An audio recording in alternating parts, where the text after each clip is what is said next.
Good evening, True Creepers. Tonight, we delve into a story so chilling, so deeply unsettling, it blurs the lines between reality and a waking nightmare. It's a tale of invasion, not of a home, but of a life, of a peace shattered by a single, unforgettable encounter that spiraled into an obsessive, terrifying ordeal. Imagine this. You're just living your life, going to work, grabbing groceries, unwinding after a long day. You feel safe. You feel private. Then, one day, a pair of eyes catches yours. Nothing overt, just a glance. Harmless, right? Wrong. Because some glances are not innocent. Some glances are a declaration, a claim. And for our storyteller tonight, that glance was the beginning of a descent into pure, unadulterated terror. This is the story of Sarah and the man who followed her home. My life was normal, comfortably boring, if I'm honest. I had my routine, my small apartment in the city, my job, my friends. I loved the anonymity of city living, the feeling of being one face in a million. It was liberating. It was safe, or so I thought. I had no idea how fragile that sense of security was, how easily it could be shattered by one wrong turn, one wrong moment, one wrong person. Sarah describes a perfectly mundane day. Work, uneventful commute. Maybe she was particularly tired or distracted. This emphasizes how easily anyone could fall victim. She goes to a local grocery store, a familiar place. While browsing, she feels a prickle on the back of her neck. She dismisses it. Everyone gets that feeling sometimes. Then she sees him. Not staring, not aggressive, just looking. From the end of an aisle. A man of average height, unremarkable clothing, maybe a plain baseball cap. It's the intensity of the gaze, not its duration, that makes it stick. She quickly looks away, a little unnerved, but tries to rationalize it. She tries to avoid him in the store, maybe taking a longer route to the checkout. Sarah leaves the store. She lives a moderate distance away, usually walks. She notices the same man a block behind her. Coincidence? She picks up her pace. He matches her pace.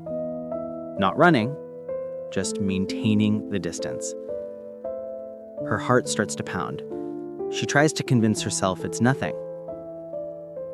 She takes an unexpected turn down a side street she doesn't usually. The first few days, paranoia sets in. Sarah is a wreck. She can't sleep. She keeps looking out her window. She tries to rationalize it again. Maybe he just lived nearby. Maybe he was going the same way. But deep down, she knows. She starts changing her routines, different routes to work, different coffee shops. She tells a friend, let's call her Chloe, about it, who tries to be supportive, but also suggests it might be a misunderstanding or a one-off. This isolates Sarah further in her fear. She starts seeing him again, not following her all the way home, but always there. On her bus route, 2 stops ahead of her. Across the street from her office building, casually leaning against a wall.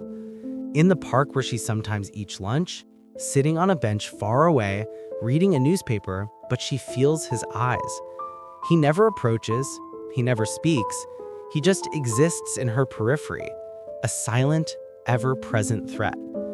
The fear isn't just about what he might do, but about the insidious way he's chipping away at her sense of safety and reality. The first direct contact without words. She's at a cafe, feeling relatively. Did he get in? Is she imagining it? The self-doubt is as terrifying as the possibility. She starts double-checking everything, becoming obsessive. She starts getting anonymous emails, messages, not threatening, but eerily specific about her day or things she's done. Hope you enjoyed your latte this morning, Sarah. That new book you started looks interesting.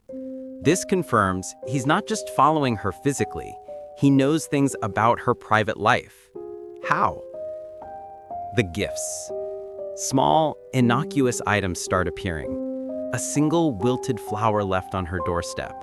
A small smooth stone placed on the hood of her car.